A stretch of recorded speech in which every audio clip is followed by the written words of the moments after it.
పాడుదమా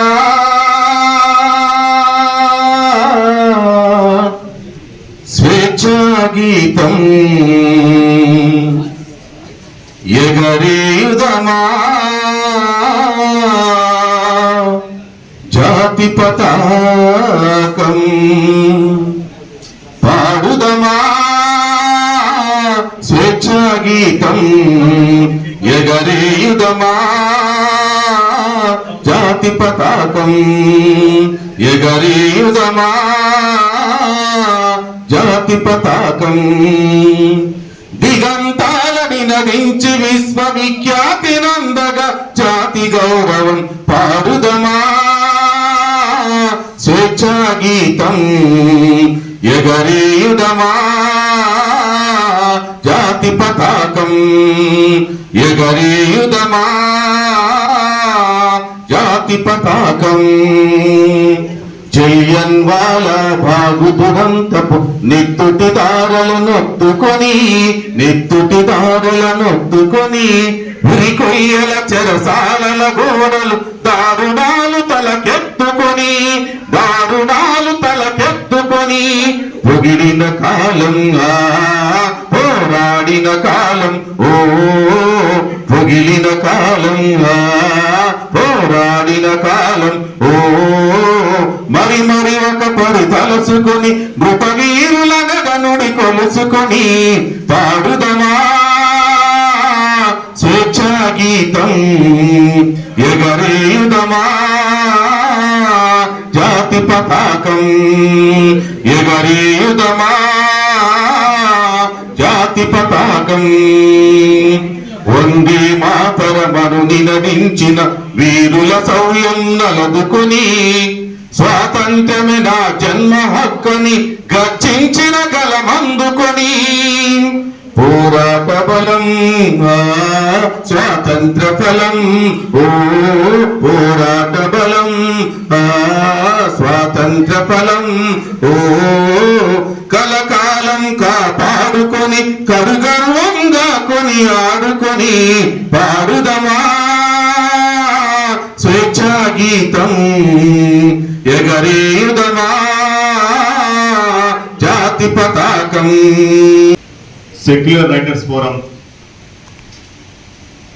రెండవ రాష్ట్ర మహాసభలకి ఆతిథ్యం ఇస్తున్నటువంటి ఖమ్మం సాహిత్యకారులందరికీ పోరాటాల గుమ్మం ఖమ్మం. ఈ రాష్ట్ర మహాసభలకి వివిధ ప్రాంతాల నుండి వివిధ జిల్లాల నుండి తరలి వచ్చినటువంటి సాహిత్యకారులందరికీ కూడా మరొకసారి స్వాగతం సుస్వాగతం తెలియజేస్తా ఉన్నాం. ప్రారంభ సెషన్ని మనం చూసినాం. వాస్తవానికి ఇప్పుడు అన్ని ప్రశ్నలే, మన చుట్టూ ఒక ప్రశ్నల వలయం ఉంది. మనం ఏది మాట్లాడినా సరే అది ప్రశ్నలాగానే మారేటటువంటి అవకాశం ఉంది. మతమే రాజ్యంగా అవతరించినటువంటి ఈ సందర్భంలో మన హక్కులు కాలరాయబడుతున్నప్పుడు, రాజ్యాంగంలోని పేజీలు చిచ్చివేయబడుతున్నప్పుడు తప్పకుండా కవి, రచయిత, కళాకారుడు తాను ప్రశ్నించాల్సినటువంటి అవసరం, చారిత్రక సందర్భం మన ముందుకు వచ్చింది. మరి ఇట్లాంటి సందర్భంలో ఒక చారిత్రకమైనటువంటి సందర్భం ఇది. ఈ సందర్భంలో ఏర్పాటు చేస్తున్నటువంటి ఈ మహాసభలు కేవలం నూతన కార్యవర్గాన్ని ఎన్నుకోవడమో లేకుంటే మరిన్ని కార్యక్రమాలను రూపకల్పన చేసుకోవడం మాత్రమే కాదు, ప్రస్తుత పరిస్థితుల మీద ఒక చర్చ జరగాలి, ఒక సీరియస్ డిబేట్ జరగాలి అనేటటువంటి ఉద్దేశంతో సమూహ సెక్యులర్ రైటర్స్ ఫోరం కన్వీనర్లు, ఎగ్జిక్యూటివ్ బాడీ అంతా కూడా గడిచిన నెల రోజులుగా అనేక చర్చలు జరిపి ఈ యొక్క కార్యక్రమాన్ని డిజైన్ చేయడం జరిగింది. అందులో భాగంగా ఈ రెండవ సదస్సు, ఈ రెండవ విభాగంలో మనం పౌర సమాజం ముందున్నటువంటి మరొక సమస్యని కూడా ఇక్కడ మాట్లాడుకోవాల్సినటువంటి ఒక సందర్భాన్ని మనం ముందుకు తీసుకొని రావడం జరిగింది. అది పౌరసత్వానికి సంబంధించినటువంటి సమస్య. మరి పౌరసత్వానికి సంబంధించినటువంటి సమస్య మన ముందుకు రావడం అనేది దేశ ప్రజలందరినీ ఒక అభద్రతా వలయంలోకి నెట్టివేసినటువంటి సందర్భాన్ని మనం చూసినాం. దేశవ్యాప్తంగా సిఐఏ ఎన్ఆర్సీకి వ్యతిరేకంగా చాలా పెద్ద మొత్తంలో ప్రజానికం వీధుల్లోకి వచ్చి పోరాటం చేసి తమ పౌరసత్వాన్ని కాపాడుకోవాల్సినటువంటి ఒక అనివార్యతని అధికారంలో ఉన్నటువంటి ఈ మతోన్మాద పాలకులు కల్పించడం జరిగింది. మరి ఈ సందర్భంగా అసలు సిఏఏ ఎన్ఆర్సీ వెనుక ఉన్నటువంటి దురుద్దేశం ఏంటి, బీజేపీ ఎందువల్ల దాన్ని ముందుకు తీసుకొచ్చింది, దాంతో ఏం చేయదలుచుకున్నారు, అక్రమ చొరబాటుదారులని గుర్తించే పేరుతోటి ఇక్కడ ఉన్నటువంటి ప్రజల మధ్య ఒక విభజనని బలవంతంగా తీసుకొచ్చి మతం ప్రాతిపదికన ఈ పౌరసత్వానికి ఒక ప్రమాదాన్ని తీసుకొచ్చి రాజ్యాంగం కల్పించినటువంటి హక్కులకి కూడా భంగం కల్పించే ఉద్దేశం దీని వెనకాల పాలకులకి ఉంది అనేటటువంటి విషయం ఆ సందర్భంగా పట్టబయలైనటువంటి సందర్భాన్ని కూడా మనం చూసినాం. 1955 భారత పౌరసత్వ చట్టం ప్రకారం మనం ఇప్పుడు అనుభవిస్తున్నటువంటి ఈ యొక్క పౌర హక్కులు, పౌరసత్వానికి సంబంధించినటువంటి హక్కు నిబంధనలన్నీ కూడా అమలవుతున్నాయి అనేటటువంటి విషయాన్ని ఒకవైపు చెప్తూనే మరొక వైపు పొరుగున ఉన్నటువంటి పూచి అంటే ఒక బంగ్లాదేశ్నో ఒక పాకిస్తాన్లో చూపెట్టి వాళ్ళు అక్రమంగా ఇక్కడికి వచ్చి స్థిరపడ్డరు అనే పేరుతోటి కొండలు దవ్వి ఎలుకలు పడతాం అనేటట్టుగా ఇవాళ పాలకులు చేస్తున్న ఈ దుర్మార్గాల మీద మనం ఇప్పటికే చాలా చర్చ జరిగింది. అందులో భాగంగా సెక్యులర్ రైటర్స్ ఫోరం తరఫున కూడా ఆ చర్చని మరొకసారి మనం ఇక్కడి నుండి కూడా ప్రశ్నించాల్సినటువంటి అవసరం ఉన్నది. నాకు ఏమనిపిస్తుంది అంటే ఈ దేశ మూలవాసులం మనం 90% ఉన్నటువంటి ఈ దేశ నిర్మాతలం మనం. ఎక్కడి నుండో వలస వచ్చినటువంటి ఆర్యులు ఇవాళ పాలకులుగా మారిన తర్వాత వాళ్ళు అడుగుతున్న మాట ఏంటంటే మీ పౌరసత్వం ఏందని. మనం కూడా అదే అడుగుతున్నాం. మీరు ఈ దేశానికి వలస వచ్చినటువంటి విదేశీయులుగా మీరు మా పౌరసత్వాన్ని ప్రశ్నించే హక్కు మీకెక్కడిది అనేటటువంటి విషయాన్ని మనం ఇక్కడి నుండి అడుగుతా ఉన్నాం. కాబట్టి ఈ దేశ మూలవాసులుగా ఇక్కడే పుట్టి పెరిగినటువంటి బిడ్డలుగా ఎస్సీ ఎస్టీ బీసీ మైనారిటీల యొక్క హక్కుల్ని కాల రాసేటటువంటి ఈ పౌరస్మృతిని మనం ఖచ్చితంగా ప్రశ్నించాల్సినటువంటి అవసరం ఉన్నది. అందులో భాగంగా 2019 ఎన్ఆర్సీ సిఏఏ చట్టాలని తీసుకొచ్చినప్పుడు వాటి వెనుకాల ఉన్నటువంటి దురుద్దేశాలని మనం ఇప్పటికే ప్రశ్నించి ఉన్నాం.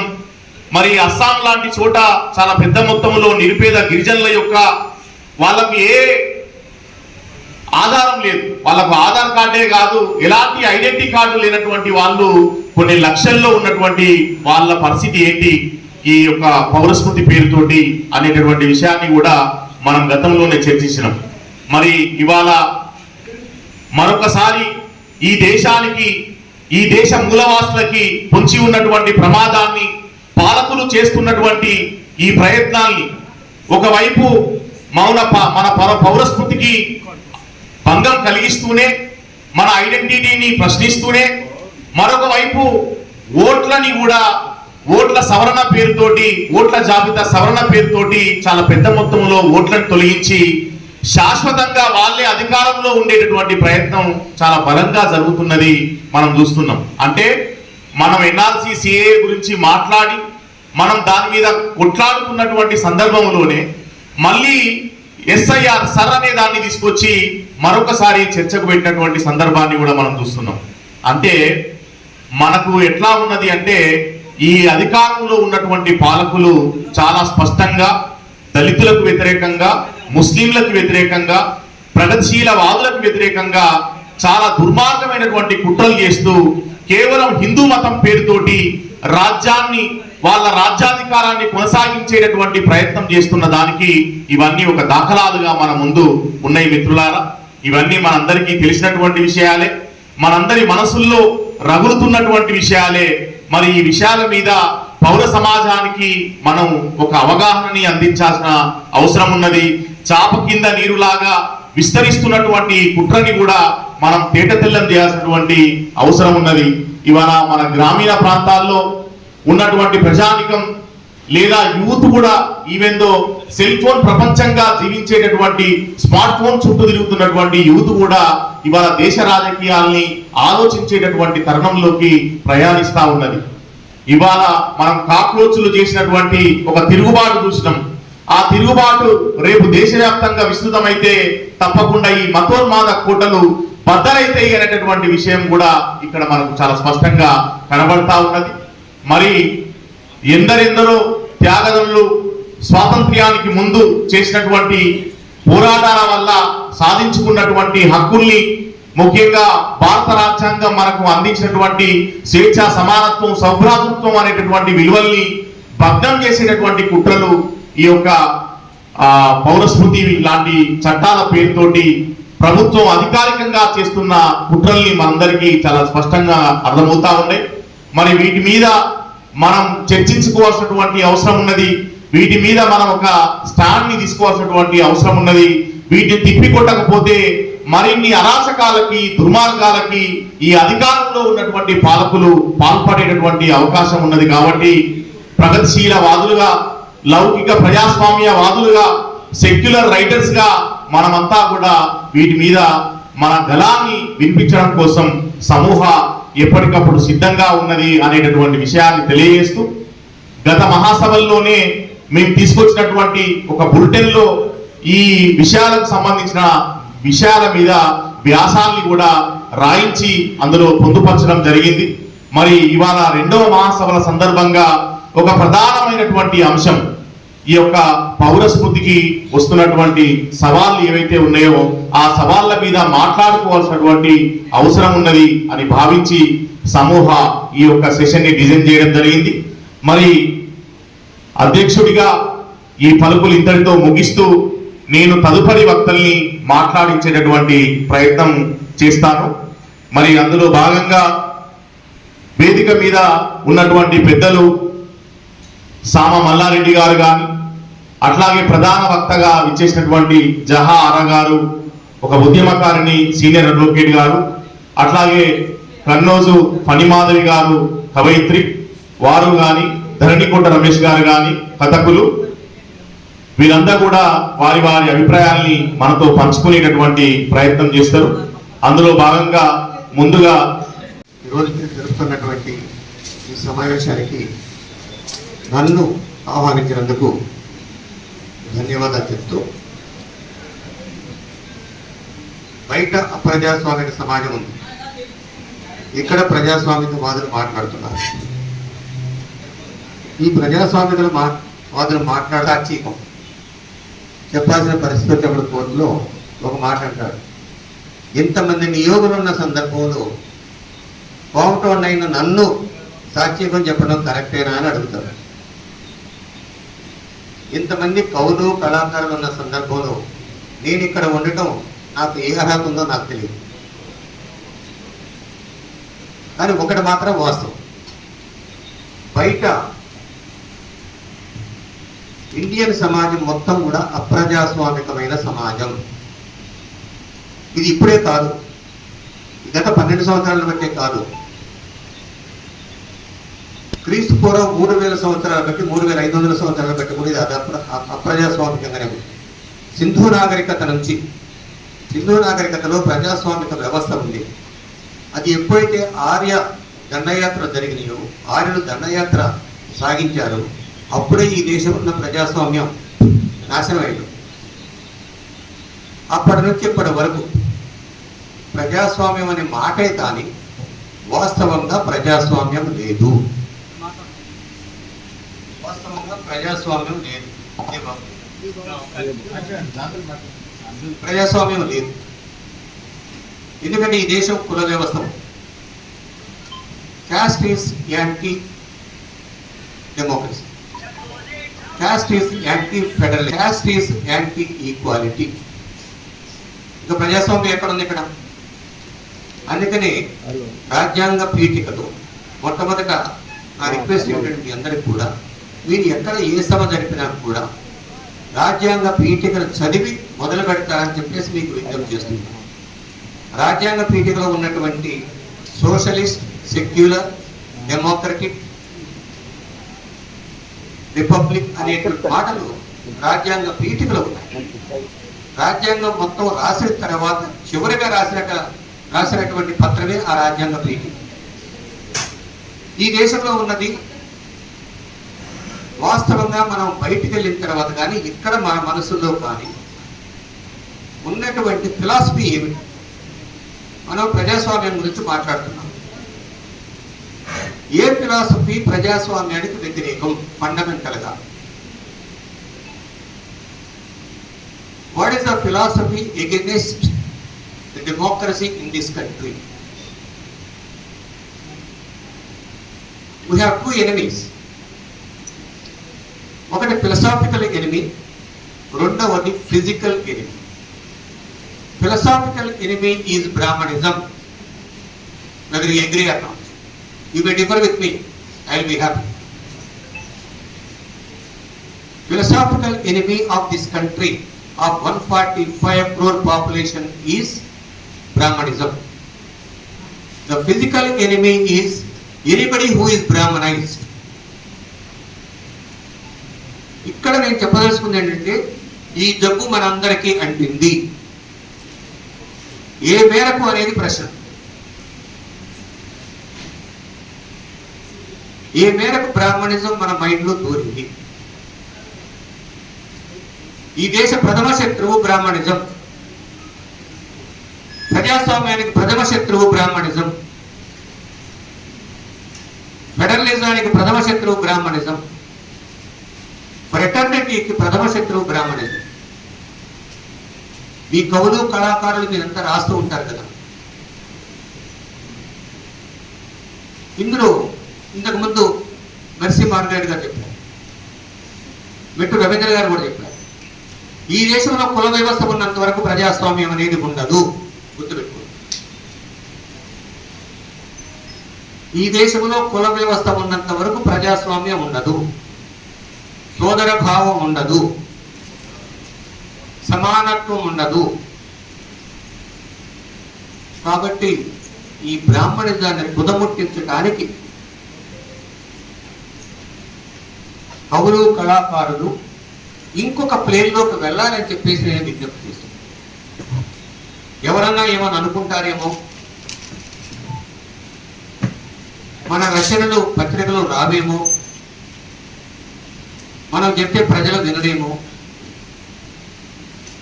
మదం పట్టినటువంటి మదపుటేరు యొక్క మదాన్ని జూలై 20వ తారీఖున దించారా లేదా? జంతర్ మంతర్ దగ్గర తెలుగులో ఒక పద్యం ప్రైమరీ స్కూల్ చదువుకున్నాం. బలవంతమైన సర్పము సలి చీమల చేత చిక్కి సావరేసమని. వాడికి అదేనే గడ్డపట్టుంది. కాబట్టి దీంట్లో మీ బాధ్యత ఏదైతే ఉందో, కవులు, కళాకారుల యొక్క బాధ్యత, మీ రచనలో కూడా బ్రాహ్మణిజాన్ని ఇంక్లూడ్ చేయండి. ఇందులో ఈ కరపత్రంలో నాకు కనపడలేదని భయపడుతున్నారు. ఎందుకు? సామాన్య కవుల దగ్గర నుంచి విప్లవ కవుల వరకు కూడా భయపడుతున్నారు బ్రాహ్మణిజం గురించి మాట్లాడండి.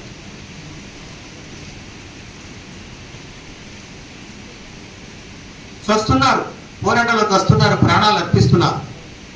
కానీ బ్రాహ్మణిజం గురించి మాట్లాడండి. ప్రతి వేదిక నుంచి కూడా బ్రాహ్మణిజం గురించి మాట్లాడాలి. దాని యొక్క విశ్వరూపం చూపించాలి. దానికి ఉన్నటువంటి జబ్బులన్నీ కూడా ప్రజల మీద రుద్దినటువంటి ఈ దీర్ఘకాలిక జబ్బుని గుర్తించాలి. అని అది మొట్టమొదట ఒక జబ్బుని నయం చేయాలంటే డయాగ్నోసిస్ జరగాలి. ఈ జబ్బు మామూలుది కాదు. ఇది మనందరి మైండ్లో దూరింది. ఐ మే బి లెస్ బ్రాహ్మణైజ్డ్, ఈ మే బి మోర్ బ్రాహ్మణైజ్డ్. అంతే తేడా. ఈ దేశంలో ఈ దేశంలోనే కాదు, ప్రపంచంలో మీరు ఏ దేశానికి వెళ్ళినా కూడా పొగడగా నీ తల్లి భూమి భారతన్నాడు కదా, కాదు, తీసుకెళ్ళగా నీ కులాన్ని నీ వెంట అన్నాడు. అది జరుగుతుంది. అమెరికాలో 3 రాష్ట్రాల్లో కుల వ్యవస్థకు వ్యతిరేకంగా సవరణలు చేశారు. కానీ ఈ దేశంలో ప్రతి వాడు మాట్లాడతాడు, రిజర్వేషన్ గురించి మాట్లాడతాడు. బంగారు గనులు దువ్వుకుపోయేటువంటి ఎదవల గురించి మాట్లాడు. 10 నుంచి 20% కమిషన్లు పొందుతున్న వాళ్ళ గురించి మాట్లాడు. ఇది మాట్లాడితే మనకేమన్నా ప్రైజులు రావేమో, మన కిరీటాలు కొనేమో, మన పిలవరేమో అనే భయం కవులు కళాకారులు. కవి ఎప్పుడైతే భయపడతాడో, కళాకారుడు ఎప్పుడైతే పొగడ్తలకి లొంగుతాడో, అసలు ప్రజాస్వామ్యం గురించి మాట్లాడే హక్కు ఉండదు అని చెప్పేసి చెప్పలేదు. ప్రజాస్వామ్యం గురించి మాట్లాడేవాడు బ్రాహ్మణత గురించి మాట్లాడాలి. ప్రజాస్వామ్యం గురించి, సెక్యులరిజం గురించి మాట్లాడేవాడు సోదర భావాన్ని గురించి మాట్లాడాలి. ఇవన్నీ ఉండాలంటే దానికి వ్యతిరేకమైనటువంటి సిద్ధాంతం ఏదైతే ఉందో, 3500 సంవత్సరాలు బట్టి ఈ దేశాన్ని పట్టి పీడిస్తున్నటువంటి సిద్ధాంతం ఏదైతే ఉందో దాన్ని తుంగలో తొక్కాలి, దాన్ని పాతి పెట్టాలి. అది జరిగిన నాటి నిజమైన కవులు కళాకారులు చెప్పేసి నేను గౌరవిస్తాను. అది జరిగిన నాడే ఈ దేశం బాగుపడుతుంది. ఈ దేశం నిజమైన ప్రజాస్వామ్య దేశంగా ప్రారంభమవుతుంది. కాబట్టి మిత్రులారా, నేను నాకు ఇచ్చిన 10 నిమిషాలు అయిపోయింది కదా. కాబట్టి మీ ఈ కార్యక్రమం జయప్రదం కావాలని, అదేవిధంగా ఇక నుంచి మీ రాసే రచనలలో బ్రాహ్మణితాన్ని మర్చిపోకుండా దాన్ని దూర్పారపడతారని చెప్పేసి విశ్వసిస్తూ నాకు ఈ అవకాశం ఇచ్చిన మీ అందరికి కూడా ధన్యవాదాలు చెప్తున్నాను. Thank you very much. సాహిత్యకారుణ్ణి, కథలు కూడా రాస్తాను. అందుకని జర్నలిజం అనేది ప్రస్తావించదగ్గ అంశం కాదు. నేను ఉద్యోగం అన్నది. ఎందుకంటే మిగతా వాళ్ళందరూ మాట్లాడేటప్పుడు, గోపినాథ్ గారు మాట్లాడేటప్పుడు డాక్టర్ అనలేదు కదా. ఆయన డాక్టర్ గుండెలకు ఆపరేషన్లు చేస్తారు అంటారు కదా. జర్నలిస్ట్ ఎలా అంటారు కాదు. నేను సాహిత్యకారుణ్ణి, కొంచెం అభ్యుదయ భావజాలం మెదడులో ఏమూలలో ఉన్నటువంటి మనిషిని కనుక నన్ను ఇక్కడ ప్రారంభ ఉపన్యాసం చేయడానికి పిలిచి ఉంటారని నేను అనుకుంటున్నాను. జర్నలిస్ట్ వాళ్ళు అయినందువల్ల నన్ను పిలిచి ఉండరు అని నేను అనుకుంటున్నాను. అందుకని నేను జర్నలిస్ట్ని అనుకుంటే, ఒకవేళ సార్ చెప్పినట్టు కానీ జర్నలిస్టులకు ఒక నమ్మకం ఉంటుంది. ఒక 4 నిమిషాల ఐటెంతోనే ఒక రాష్ట్ర ప్రభుత్వాన్ని కూల్చేయొచ్చు అనే ఒక నమ్మకం ఉంటుంది. 4 నిమిషాల ఐటెం చాలు ఒక రాష్ట్ర ప్రభుత్వాన్ని కూల్చేయడానికి. అలాంటప్పుడు 15 నిమిషాలు అనేది చాలా ఎక్కువ సమయం 4 రాష్ట్ర ప్రభుత్వాన్ని కూల్చేయచ్చు. కానీ మనం ఉన్న కాలం ఎట్లాంటి కాలం? ఇప్పుడు 26 సెకండ్ల రీళ్ల కాలం, 2 నిమిషాల షార్ట్స్ కాలం. 15 నిమిషాలు ఇచ్చారు లాటం. 15 నిమిషాలు ఇటువంటి సమయంలో చాలా చాలా చాలా ఎక్కువ. సరే, ఈ 15 నిమిషాలు ఎన్ని రాష్ట్ర ప్రభుత్వాలు కూలుస్తానని ఇప్పుడు పక్కన పెట్టేస్తే, ఈ 2వ రాష్ట్ర మహాసభల్ని సమూహ ఖమ్మంలో నిర్వహించుకుంటున్నందుకు ముందుగా కృతజ్ఞత. నేను ఖమ్మంవాడిగా, సో నేను ఎక్కడున్నా ఖమ్మంవాడిగానే నేను గుర్తింపు పొందడానికి ఇష్టపడుతుంటాను. ఖమ్మంవాడిగా ఇక్కడ ఈ సభలు నిర్వహించుకుంటున్నందుకు ముందు సమూహకి కృతజ్ఞత. ఎందుకంటే ఖమ్మం ఒక చైతన్యవంతమైన నేల. ఒక విప్లవానికో లేకపోతే ఒక అభ్యుదయానికో ఎప్పుడు అవసరమైనా సరే గొంతు ఇచ్చేటటువంటి నేల. సమూహ అదే లక్షణాలను కలిగి ఉండి అదే లక్ష్యంతో పనిచేస్తున్న సమూహం తమ 2వ రాష్ట్ర మహాసభలు నిర్వహించుకోవడానికి ఖమ్మం కంటే బెస్ట్ ప్లేస్ వేరే ఏదో ఉంటుందనైతే నేను అనుకో. ఇందులో మేము ఇక్కడ జరుపుకోవడమే కాకుండా మమ్మల్ని ఇందులో భాగస్వామ్యం చేసినందుకు కూడా మేము ధన్యవాదాలు తెలియజేస్తున్నాము. Thank you. విషయంలోకి వస్తే, ఇక్కడ ఉన్న వాళ్ళంతా మేధావులు, బుద్ధిజీవులు, ఆలోచనాపరులు, కార్యశూరులు. అందుకని నేనేం పెద్దగా ప్రవచనాలు చెప్పదలుచుకున్నాను. కానీ మనకు సంబంధించినటువంటి 2 విషయాలను నేను ప్రస్తావించి ముగిస్తాను. 15 నిమిషాల్లోగానే ముగిస్తాను. ఆ 2 ఏంటంటే, మనలాంటి వాళ్ళకి, మనలాంటి ఆలోచనలు ఉన్న వాళ్ళకి 2 అలవాట్లు ఉంటాయి, 2 లక్షణాలు ఉంటాయి. అవి ఏంటంటే, 1 ఇగ్నోర్ చేయడం, 2 వాస్తవాన్ని అంగీకరించకపోవడం. ముందు ఇగ్నోర్ చేయడం గురించి నేను మాట్లాడాను. ఏదైనా విషయం గురించి మాట్లాడాల్సి వచ్చినప్పుడు మనలాంటి వాళ్ళందరూ కూడా దాన్ని ఇగ్నోర్ చేయడం అనేది ఒక వ్యూహంగా భావిస్తారు. దాని గురించి మనం మాట్లాడకూడదు, మీరు కూడా మాట్లాడకండి అని తోటి సంఘ సభ్యులకు, తోటి అదే ఆలోచన విధానంలో ఉన్న వ్యక్తులకు సలహా ఇస్తారు. అది చాలా పెద్ద వ్యూహం అనుకుంటారు. ఏదైనా వివాదాస్పదమైన అంశం తెర మీదకి రాగానే అసలు దాని గురించి మాట్లాడితే దానికి అనవసరమైన ప్రాముఖ్యత ఇచ్చినట్టు అవుతుంది అడ్డ. కానీ కొన్నిసార్లు మాత్రమే అది మంచి వ్యూహం కావచ్చు. కానీ మౌనం ఎప్పటికీ వ్యూహం కాదు. మాట్లాడమే ఆయుధం. ఖచ్చితంగా దేని గురించి అయితే మాట్లాడాలో దాని గురించి ఖచ్చితంగా మాట్లాడి తీరాలి. మనం మౌనం వహిస్తే రాబోయే ప్రమాదానికి మనం కొంత స్పేస్ ఇస్తున్నట్టు. ఆ స్పేస్ మనం ఇవ్వకూడదంటే మాట్లాడాల్సిన సందర్భంలో మనం మాట్లాడాల్సి ఉంటుంది. సమస్య అనేది మన ఊరి చివరికి వస్తుంది, మన ఊళ్ళోకి వస్తుంది, మన వీధిలోకి వస్తుంది, మన ఇంటి ముందుకు వస్తుంది, మన బెడ్రూమ్లోకి వస్తుంది. అప్పటిదాకా మనం ఇగ్నోర్ అంటూనే ఉంటాం. అది వచ్చేసి కొంపలు ఉంటుంది. ఒక్కసారి మీ చుట్టూ ఒక్కసారి మన చుట్టూ ఉన్నది చూస్తే మన చెల్లెళ్ళ పిల్లల డీపీలు చూడండి, మన అన్నయ్య పిల్లల స్టేటస్ చూడండి, వాళ్ళ పోస్టింగ్లు కొంచెం లోతుగా చదవండి. వీలైతే వాళ్ళతో 10 నిమిషాలు కూర్చొని మాట్లాడాలి. అప్పుడు కానీ వాళ్ళ ఆలోచన విధానం ఏమిటి, మనం ఎక్కడున్నాం అనే విషయం తెలుస్తుంది. అవన్నీ చూస్తే ఏమర్థం అవుతుంది తెలుసా? శ్రీరాముడి బాణాలు కనిపిస్తాయి, జై శ్రీరామ్ నినాదాలు కనిపిస్తాయి, నుదుట బొట్లు కనిపిస్తాయి, ఇంకా చాలా చాలా కనిపిస్తాయి. అయితే అంటే మతాన్ని విశ్వసించడం తప్పని నేను అనను, దేశభక్తి తప్పు అని నేను అనను. కానీ ఆ భావజాలాలు ఏ మూలాల నుంచి వచ్చాయో మనం తెలుసుకోవాలి. అది పాటిస్తున్న వాళ్ళకు తెలిసి ఉండాలి. అలా తెలిసి ఉండి ఖచ్చితంగా ఇగో ఫలానా భావజాలంతో ఫలానా మూలాల నుంచి వచ్చిన నా ఆలోచనలతోనే నేను దేవుణ్ణి ఇష్టపడుతున్నాను, దేవుణ్ణి ప్రేమిస్తున్నాను, దేశాన్ని ప్రేమిస్తున్నాను కాకుండా వేరే ఎటువంటి మూలాల నుంచి వస్తున్నాయో మనం తెలుసుకోవడం అనేది చాలా అవసరం.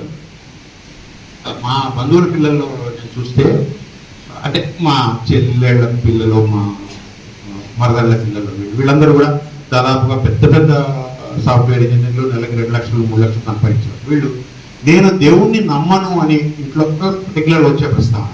వాళ్ళు రెగ్యులర్గా అడిగే ప్రశ్న, అలా ఎలా మావయ్య మీరు దేవుణ్ణి నమ్మకుండా ఎలా ఉంటారు అని అడుగుతారు. వాళ్ళకి దేవుణ్ణి నమ్మడం నమ్మకపోవడం అనేది ఒక విశ్వాసం మాత్రమే కాదు, అది అసాధ్యం అని అనిపించేంత సహజత్వంగా వాళ్ళు భావిస్తారు. అంటే దేవుణ్ణి నమ్మకపోవడం అనేది అసాధ్యం అనేంత నమ్మకం వాళ్ళకు ఉంటుంది. అది సాధ్యం కాదనేది వాళ్ళకి నేను చెప్పలేను.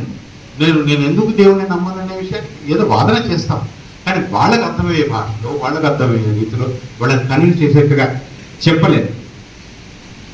ఒక సింపుల్ ఉదాహరణ చెప్తాను. నా మనవరాలకి 6 years 6 ఏళ్ళు. ఇంత తెలుసు, బాగా మాటలు చెప్తాను. నేను క్రికెట్ మ్యాచ్ చూస్తుంటే, అది కూడా IPL చూస్తున్నప్పుడు ఇలా వస్తుంది, వచ్చి చాలాసార్లు అంటది మాట, వచ్చి పాకిస్తానా మనమే గెలవాలి, పాకిస్తాన్ ఓడించాలి. అసలు మాడ్యులేషన్లో కూడా ఒక రకమైనటువంటి ఇది ఉంటుంది. పాకిస్తానా మనమే గెలవాలి, మనం ఓడించాలి, ఇట్లాంటి ఎక్కడి నుంచి వచ్చింది? మా ఇంట్లో ఎవరు కూడా ఇటువంటి భాష కానీ ఇట్లాంటి భావజాలం కానీ మాట్లాడదు. తను ఎక్కడో రీల్ చూసి ఉంటుంది, తను ఎక్కడో స్కూల్లో పిల్లలు ఎవరో మాట్లాడుకుంటే విని ఉంటుంది. అంటే ఈ మన చుట్టుపక్కల, మన పిల్లల చుట్టుపక్కల ఎందుకు ఇలా ఉంది అనేది మనం తెలుసుకోవాల్సిన అవసరం. అది కరెక్ట్ అయితే దాన్ని పాటిద్దాం. కాకపోతే మాత్రం ఇగ్నోర్ చేయడం అనే పని పెట్టుకోకూడదు. ఎందుకంటే చాలా చాలా చాలా ఆ ఇగ్నోర్ చేయడం అనేది చాలా నష్టం చేసే పని. ఈ దేశభక్తి, దైవభక్తితో పాటు మనకి సంస్కృతి పరిరక్షణ అనేది కూడా ఉంటుంది. చాలా దాని సాంప్రదాయాన్ని కాపాడాలి కదా, సాంప్రదాయాన్ని నిలబెట్టుకోవాలి కదా, ఇట్లాంటివి అన్నీ కూడా. ఈ దేశభక్తి, దైవభక్తి ఎక్కడి నుంచి వస్తున్నాయి అనేది ముఖ్యం, ఎందుకు వస్తున్నాయి అనేది ముఖ్యం, ఎవరు నేర్పితే వస్తున్నాయి అనేది ముఖ్యం. ఆ నేర్చుకునే దారి మంచిదైతే మనం అభ్యంతరం చెప్పాల్సిన అవసరం లేదు. దారి మంచిదా కాదా అనేది మనం తేల్చి వాళ్ళకి చెప్పాల్సిన అవసరం ఉంది. ఇంకోటి చెప్తాను నేను, అంటే ఇప్పుడు మనం గమనిస్తే మోడీయే ఇంకొక 35 సంవత్సరాల అధికారంలో ఉండాలి అనే యువకులు చాలా మంది ఉన్నారు, యువతులు కూడా. మోడీ ఇంకా 35 సంవత్సరాలు అధికారంలో ఉంటేనే దేశం బాగుపడుతుంది తరం పెద్ద సంఖ్యలో ఉంది. ఎవరో ఒక్కళ్ళిద్దరు అర్థం కాదు. సంఖ్యాపరంగా చూస్తే మనం వాళ్ళ ముందు చాలా బలహీనం. వాళ్ళు చాలా బలంగా అంటుంటారు. దేశంలో ఇన్ని మతాలు ఎందుకున్నాయి, ఇన్ని మతాలు ఎందుకున్నాయి, ఒకటే మతం ఉండాలి కదా అనేవాళ్ళు కూడా అదే సంఖ్యలో ఉన్నారు. ఇది ఈ వాదన కరెక్ట్ అయితే మనం అంగీకరిద్దాం. కరెక్ట్ కాకపోతే సరిచేద్దాం. సరి చేయడం ఏ మార్గంలో చేయాలనే దాన్ని ఆలోచిస్తాం. ఇంకొకటి, వాస్తవాన్ని అంగీకరించకపోవడం అనేది కూడా మన వాళ్ళు మనలాంటి వాళ్ళు ఒక పెద్ద వ్యూహం అని భావిస్తారు. 2029లో కూడా మోడీయే గెలుస్తాడు, ఇప్పుడున్న దానికంటే ఎక్కువ సంఖ్యలో పార్లమెంటు సీట్లు వస్తాయి అని నేను నా మిత్రుడితో చెప్తే వాళ్ళు ఏమంటారంటే, నిజమే కావచ్చు, మనం అభ్యుదయవాదులు, మనం వ్యతిరేకించే వాళ్ళం కదా, మనం దాన్ని మాట్లాడకూడదు, మనం అలా అనకూడదు, మనమే అలా అంటే అది అందరూ నిజం అని నమ్మేస్తారు, మనం దాన్ని ప్రస్తావించకూడదంట. అది కూడా తప్పంట. నిజం చెప్పు, ఎందుకు 2029లో కూడా మోడీయే గెలుస్తాడు అని మనం అంటున్నాం? వాతావరణం ఫీల్డ్లో అట్లా పరిస్థితులు ఎందుకు? అది మనం తెలుసుకొని అది మాట్లాడాలి. ఆ నిజాన్ని, ఆ వాస్తవాన్ని అంగీకరించడానికి మనం సిద్ధంగా ఉండాలి. అంగీకరించాలి, తప్పలేదు అంతే.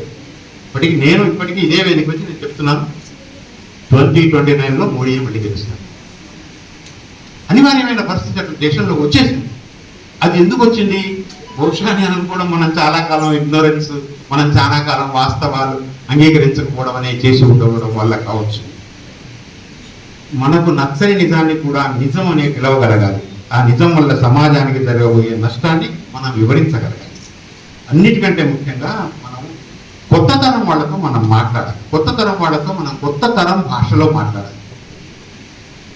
బ్రదర్ని బ్రో అంటున్న తరంతో మనం మాట్లాడుతాం.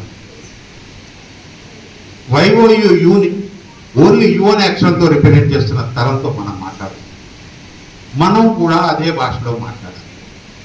అలా మాట్లాడకపోతే వాళ్ళకి అర్థం కాదు. మనం ఏదో ఒక భావజాలాన్ని ఒక బిగదీసిన వాక్యాలతోని, ఒక నెయిల్ పాలిష్లో ముంచిన దారం లాంటి వాక్యాలతోని, అట్లాంటి మాటలతోని చెప్పదలిస్తే వాళ్ళకి అర్థం కాదు. మనం కూడా వాళ్ళ భాషలో మాట్లాడి, అంతకైతే కొద్ది దూరం వాళ్ళతో పాటు అలా మాట్లాడుకుంటూ వెళ్ళి వాళ్ళకి మన భాష నేర్పి ఆ తర్వాత చెప్పండి. ముందుగానే అట్లా మాట్లాడితే కుదరదు. మనం ఇప్పటికీ చేస్తున్న తప్పు, మనది అదే భాష, అదే జాతకం, అదే విర్రవిగా తీసిన వాక్యాలు, విర్రవిగా తీసిన భావజాలం. దాన్ని కొంచెం సరళీకరించుకొని వాళ్ళకి అర్థమయ్యే భాష. జంజీ అంటున్నాం, జంజీలోనే వీళ్ళు కూడా ఉంటారు. జంజీలోనే ఇప్పుడు నేను చెప్పిన వాళ్ళు 35 ఏళ్ళు మోడీ ఉండాలనుకునే వాళ్ళు, మోడీ తప్పితే ఇంకొకటి దేశానికి దిక్కు లేదు అనేవాళ్ళు, వాళ్ళు జంజీలోనే ఉంటారు. మనం వాళ్ళని కూడా మనం మార్చాలంటే వాళ్ళ భాషలో మనం మాట్లాడాలి. వాళ్ళకి ఎట్లయితే అర్థమైందో మనం అట్లా చెప్పగలం. కొత్త కాలాన్ని పాత ఆయుధాలతో ఎదుర్కోవడం చాలా కష్టం, ఎదుర్కోలేము. మరి ఆ కొత్త ఏమిటి నేను చెప్పలేదు, నా వల్ల కాదు. అంటే ఇట్లాంటి సభలే చెప్పాలి, మీలాంటి వాళ్ళు నిర్ణయించాలి. అందుకోసం ఇట్లాంటి సభలు జరగాలి. మనకు నచ్చని విషయాన్ని ఇగ్నోర్ చేయడం వల్ల అది అంతరించిపోదు. మనకు నచ్చని వాస్తవాన్ని తిరస్కరించడం వల్ల అది అబద్ధమైపోదు. దాన్ని చూడాలి, అర్థం చేసుకోవాలి, ఎదుర్కోవాలి, మార్చాలి. అది ఇటువంటి సభల, ఇట్లాంటి మేధావుల, ఇట్లాంటి బుద్ధిజీవుల పని అని నేను అనుకుంటున్నాను, నేను నమ్ముతాను. Please, thank you. నశింపజేయ వస్తున్న సమూహకు స్వాగతం. భిన్న భాషలు, విభిన్న జాతులు, మతాలు, కులాలు, పుష్పగుచ్చంలో పుష్పాల్లా కలిసిమెలిసి ఉన్న మన దేశాన్ని ఒకే భాష, ఒకే జాతి, ఒకే మతం, ఒకే కులంగా మార్చాలని నిశ్శబ్దంగా ఉన్న భారత కొలనులు, అందులో పెరిగిన కమలాలు కలిగిస్తున్న లౌకికత్వానికి విఘాతం, తద్వారా ప్రజాస్వామ్య నౌకకు ఏర్పడుతున్న చిల్లులతో ప్రజలు బలి అవుతున్నారు. ప్రశ్నిస్తే దేశద్రోహిగా, హేతుత్వాన్ని ప్రదర్శిస్తే మతద్రోహి, నిలదీస్తే అర్బన్ నక్సలై, వ్యతిరేకించే రాజకీయవేత్తలను రాజ్యాంగపర సంస్థలతో కట్టడికి పూనుకుంటూ అహేతుకమైన, అమానవీయమైన దాడులతో విలువల వలువుల్ని చించుతుంటే మౌనంగా భరిస్తున్న యువతరాన్ని కాక్రోచులుగా వాకృచినందుకు పొంగిన బాధ ఉద్యమమైంది. ప్రజాస్వామ్యానికి అండగా నిలిచి ప్రభుత్వ దండగమారి చర్యలను ధ్వంసం చేసిన పావన నవజీవన బృందావన నిర్మాతల పక్షం నిలుస్తూ స్వేచ్ఛ, సమానత్వం, సౌభ్రాతృత్వాల రక్షణకు పాటుపడేవారి పరిరక్షణకు సెక్యులర్ రైటర్స్ కలిసి సమూహంగా ఏర్పడి 16 ఆగస్టు 2026 నాడు సాంస్కృతిక సంభాషణతో చైతన్యాన్ని పెంచుతున్న సమూహ 2వ రాష్ట్ర మహాసభ విజయవంతం కావాలని తెలంగాణ అరసం ఆకాంక్షిస్తుంది. ఇట్లు డాక్టర్ రాపోలు సుదర్శన్, ప్రధాన కార్యదర్శి, తెలంగాణ అగ్రగణ్య రచయితల సంఘం. సభ లేట్గా ఆరంభమై లేట్గా కొనసాగుతుంది.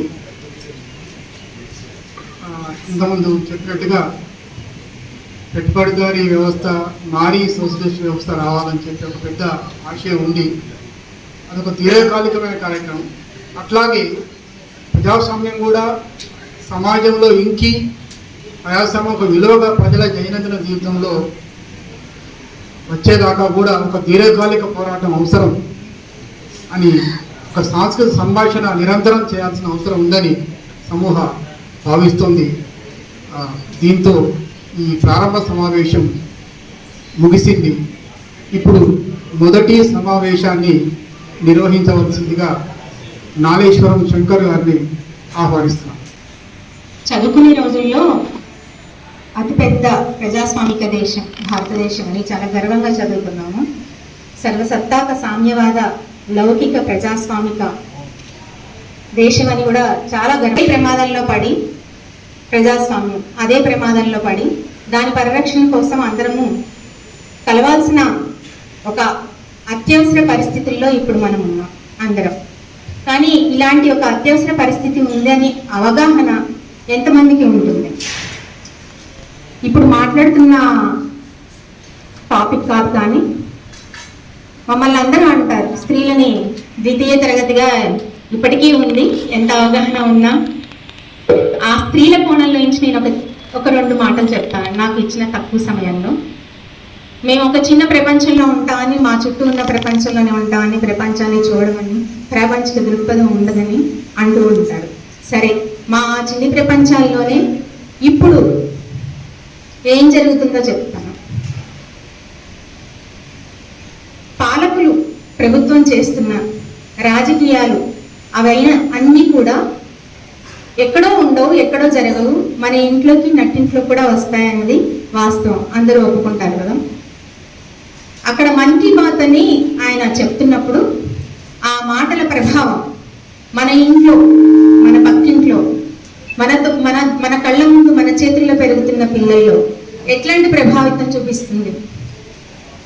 ఉన్నత విద్యావంతులైన పిల్లలు సాఫ్ట్వేర్ జాబ్ చేస్తూ 2 పిల్లలు ఉండి ఉన్న ఒక తమ్ముడు లాంటి వాడు ఏమంటాడంటే, అసలు ఈయనే ఉండాలి ఇంకో 25 ఏళ్ల వరకు, అప్పుడే మన దేశం భారతదేశంగా మిగులుతుంది. ఇన్నాళ్ళకు ఒక సరైన నాయకుడు వచ్చాడు అని వాళ్ళ మనసుల్లో ముద్రించుకున్నారు. ఇదే కరెక్ట్, ఇదే సరైనది అని భావిస్తున్నారు. ఏ తరం? ఇప్పుడు నడుస్తున్న తరం, రేపటి భావితరాన్ని పెంచుతున్న తరం. వాళ్ళకి ఏం చెప్తున్నారు పిల్లల చేత? ఇవన్నీ మేము కళ్ళ ముందు చూస్తున్నవి, జస్ట్ మీ ముందు ఉంచాలని నిజాలు మాత్రమే చెప్తున్నాను నేను. మీరందరూ మేధావులు, చాలా మంచి మంచి విషయాలు మాతో పంచుకోవడానికి వచ్చారు. ఖమ్మం ఆతిథ్యం ఇవ్వడం, ఖమ్మం ఆల్రెడీ ఒక పోరాటాల గడ్డ అని పేరు పెట్టింది. ఇక్కడ పుట్టుకతోనే ఈ గాలిలో ఒక చైతన్యం ఉంటుంది. అలాంటి చైతన్యంతోనే మేము కొద్ద గొప్ప మాట్లాడగలుగుతున్నామేమో. మా అనుభవాలను మాత్రమే నేను పంచుకుంటాను. ఆడంటాడు చిన్న చిన్న పిల్లల చేత వాళ్ళు ఏం చేస్తున్నారంటే మోడీకి పట్టం పెట్టి దండం పెట్టి పూజ చేయాలట. అట్లాంటి ఒక మహానుభావుడు అని వాళ్ళ ఆల్రెడీ మైండ్స్లో ఇంజెక్ట్ అయిపోయింది, వాళ్ళ పిల్లలకి నేర్పుతున్నారు. ఇంకో చోట నేను ఆ మధ్య ఒక 28 ఏళ్ల తర్వాత 92లోనో ఎప్పుడో జరిగింది ఒక బాబ్రీ మసీద్ కూల్చివేత కేసు. 28 ఏళ్ల తర్వాత 2000 పేజీల తీర్పు ఇచ్చారు. ఏమని? ఇందులో యాక్సిడెంటల్గా జరిగింది, యాదృచ్ఛికంగా జరిగింది, ఇందులో ఎవరి తప్పు లేదని. అప్పుడు నేను ఒక కవిత రాశా, యాదృచ్ఛికమని. ఆ కవితలో చివరి లైన్ ఏమంటుందంటే, ఇంతకీ ఈ శవాల గుట్టలపై నిర్మాణాన్ని సమాధి అనే కదా నిఘంటువులో అర్థం. ఇక్కడ జరిగే పూజలన్నీ స్మృత్యంజలులేగా అని రాసినప్పుడు మా ఊరు అంటే నేను మెట్టిన ఊరు తిరుమలాయపాలెం మండలంలో ఒక పల్లెటూరు. మండలం మొత్తము కూడా ఎడమ పక్కే ఉంటుంది, ఎప్పుడు కుడివైపు పొరగలేదు.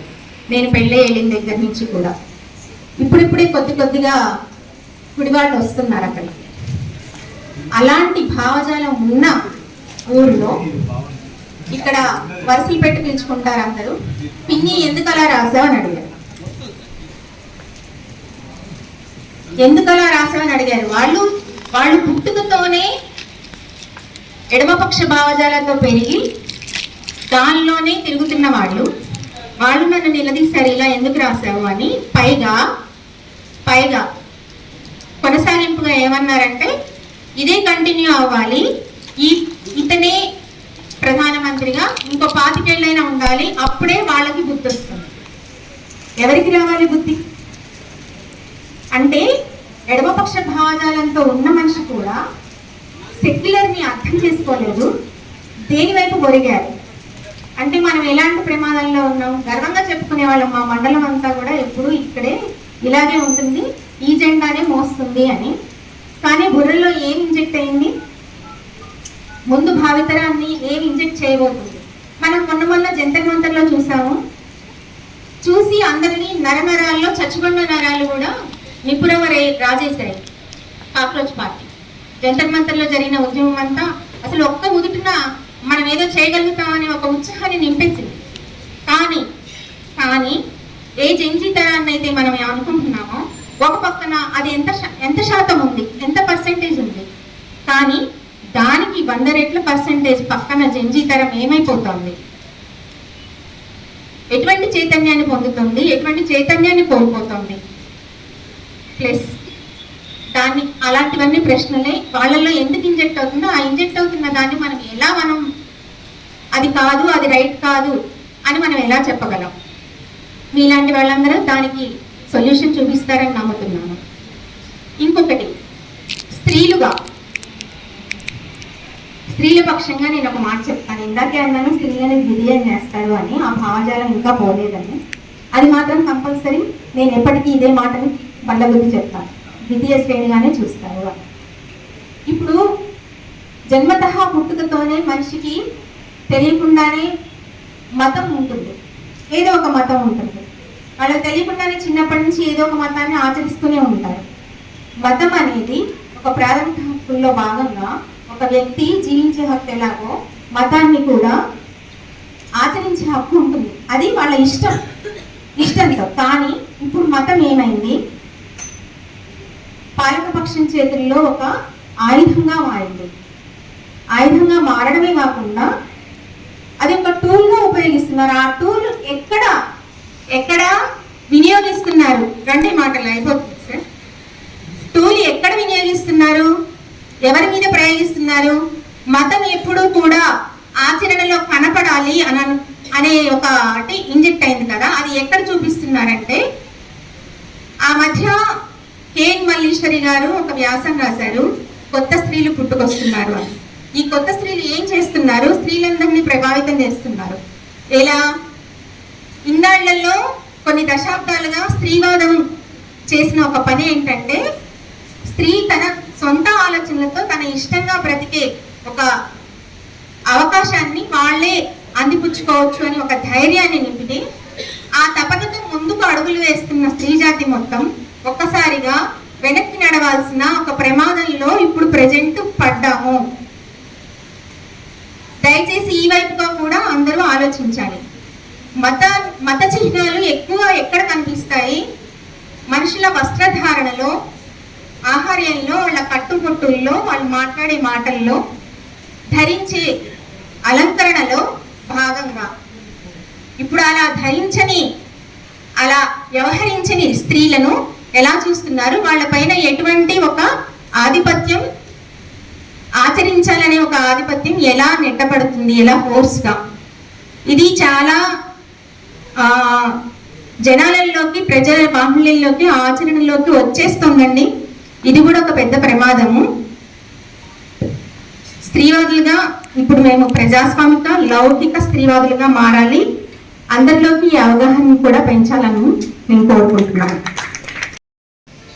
పౌరసత్వం సవాళ్ళు అనే అంశాన్ని ప్రస్తావనగా మాట్లాడుకునేటటువంటి ఒక సంక్లిష్టమైనటువంటి ఒక గంభీరమైనటువంటి పరిస్థితి.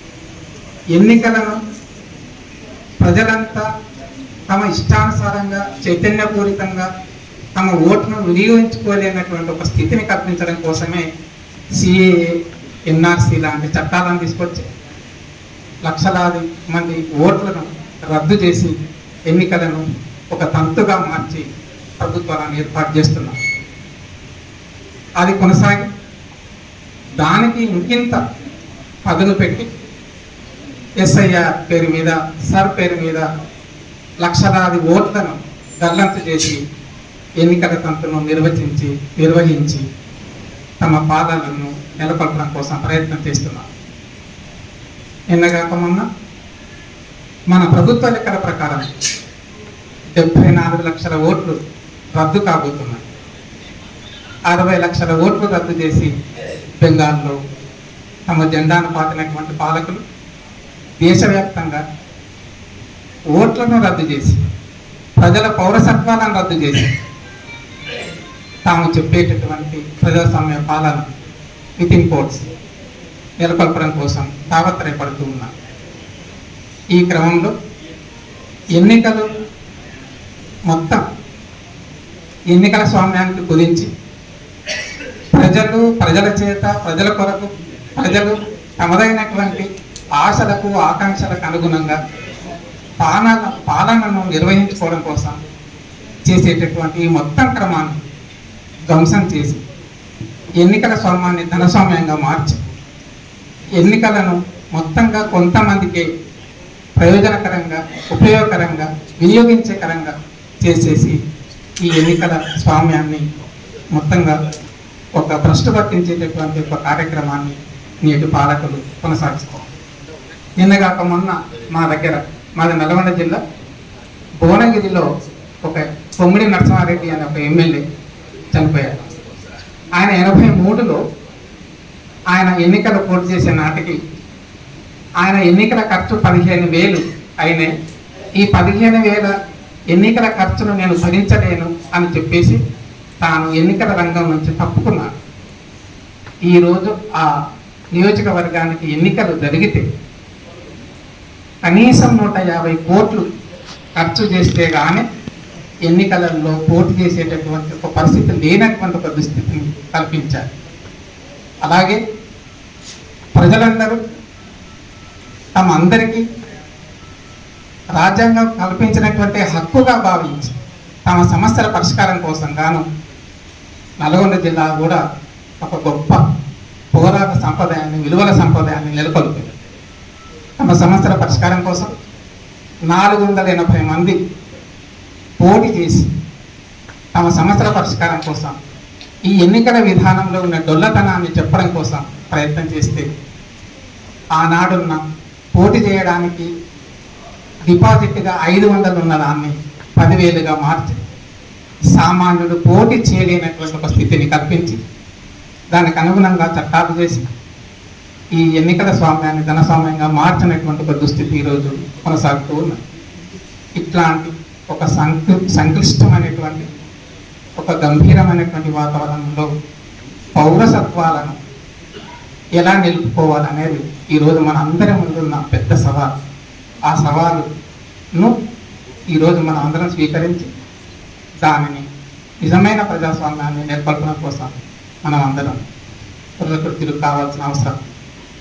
అలాగే ఒక విషయం చెప్పాలి, ఇలాంటి సమూహం ఈ సమాజంలో ఉన్న అన్ని రకాల అపసవ్య భావనలను, ఆలోచనలను, విలువలను, తలకిందుల భావనలను ధ్వంసం చేసి ఒక ప్రజాస్వామిక విలువలను ప్రతిష్టాపన చేసుకోవడం కోసం తన కర్తవ్యంగా స్వీకరించింది, భావిస్తుంది. కానీ ఇందాక మన గాయకుడు కథను అఖండ భారత్ అని, భవ్యమైన చరిత్ర అని, మన భారతదని పాడుకున్నాం. అంటే ఈ పాలకులు ఈ ఆధిపత్య భావజాలంతో మొత్తంగా ఈ ప్రజలను ఎట్లాగా తప్పుదోవ పట్టిస్తున్నారో అదొక ప్రతీక. కాబట్టి ఇట్లాంటి ఒక సున్నితమైన భావనలు, తలకిందుల విలువలను ధ్వంసం చేసేటటువంటి ఒక కర్తవ్యాన్ని స్వీకరించిన సమూహం మీ అందరికీ ఆహ్వానం పలుకుతూ ఒక నిజమైన ప్రజాస్వామిక విలువల కోసం చేయి కలిపి నడవాల్సిందిగా ఆహ్వానిస్తూ ముగిస్తున్నాను. రాసిన ఒక పాట సిఏ ఉద్యమ క్రమంలో మనందరం చాలా విన్నాం.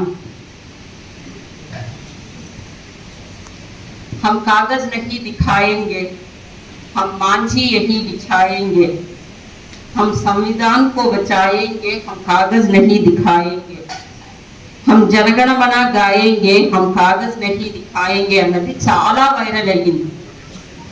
మేము కాగితాలు చూపించము, మేము ఇక్కడే మా మంచాన్ని వేస్తాము, అంటే మా రెసిడెన్స్ని వేస్తాము, మేము జనగణమన పాడతాము, మేము కాగితాలను చూపించము, మేము రాజ్యాంగాన్ని రక్షిస్తాము, మేము కాగితాన్ని చూపించము. ఇంకొక చిన్న అద్భుతమైన పోయిట్రీ, ఒక అద్భుతమైన కవిత వచ్చింది. అందులో ఒక 4 పదాలు ఈరోజు మనం మాట్లాడుకుంటున్న విషయానికి చాలా రెలవెంట్ కాబట్టి ఆ 4 లైన్స్ నేను వినిపిస్తాను. నగరం అంచున మీరు మమ్మల్ని చూస్తారు. ఇక్కడ చాలా మంది అల్జీజరా చూస్తారు అనుకుంటాను. 2016-17 క్రమంలో ఒక ఫోటో చాలా వైరల్ అయ్యింది. ఆ ఫోటో ఏంటి? ఒక సిరియన్ అబ్బాయి, కుర్దిష్ తెగకి చెందిన ఐలాన్ కుర్ద్ అనే ఒక సిరియన్ చిన్న 3 ఏళ్ల బాలుడు టర్కీ యొక్క సముద్ర తీరాల్లో కొట్టుకుని వచ్చిన ఆ చిన్న బాలుడి శవం, మొహం కనిపించదు, తిరగేసి ఉంటుంది.